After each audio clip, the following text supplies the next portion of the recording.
2008 নির্বাচনে মঈনুদ্দিন ফখরুদ্দিনের সাথে কোয়ালিশন করে শেখ হাসিনা আবারও ক্ষমতায় আসছে। আসার পরে 2024 পর্যন্ত এক টানা ক্ষমতা, কাউকে ভোট দিতে, নমিনেশন পেপার সাবমিট করতে, মানুষ আবারও আন্দোলন সংগ্রাম করেছে বৈষম্য বিরোধী। হটাও ফ্যাসিস্টকে, আমরা হটালাম।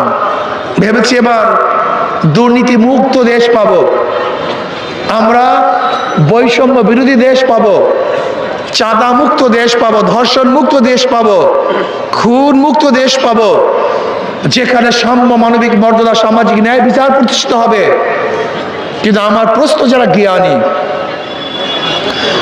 যারা মূর্খ, গভেট, গোবর মাথায়, আমি তাদের কাছে প্রশ্ন করতে চাই না। যাদের মাথার মধ্যে ঘিলু আছে, চাই সে পড়াশোনা করেন তো বা নাই করেন, জ্ঞানের জন্য পড়াশোনার দরকার নেই। কাজী নজরুল সে মাস্টার্স পাস করে নাই, কিন্তু তার কবিতার দ্বারা ডক্টরেট করা হয়। আমি জ্ঞানীদেরকে বলবো, যাদের মাথায় জ্ঞান আছে, আমি তাদেরকে প্রশ্ন করব।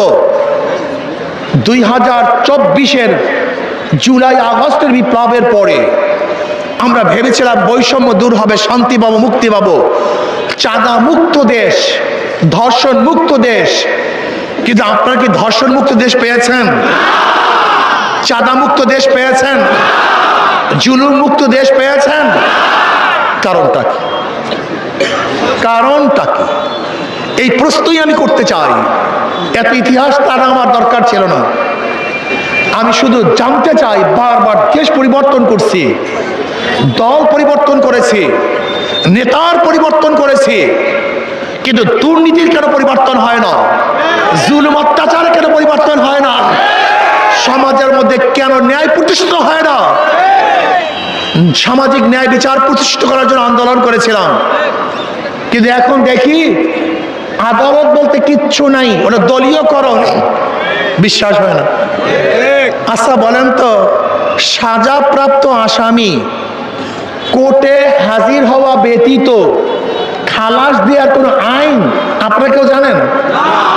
হ্যাঁ, আমি বহুত ব্যারিস্টার, উকিলের সাথে আলোচনা করছি, বহুত ব্যারিস্টার, বহুত উকিলের সাথে আলোচনা করেছি। যদি কাউ সাজা হয়ে যায়, সেই ব্যক্তি কোর্টে হাজির হবে, এরপরে বিচারক বিবেচনা করবে তাকে কি করা যায়, জেলে পাঠাবে না মুক্তি দিবে, কিন্তু হাজির হওয়া জরুরি। অথচ আমি প্রশ্ন করতে চাই,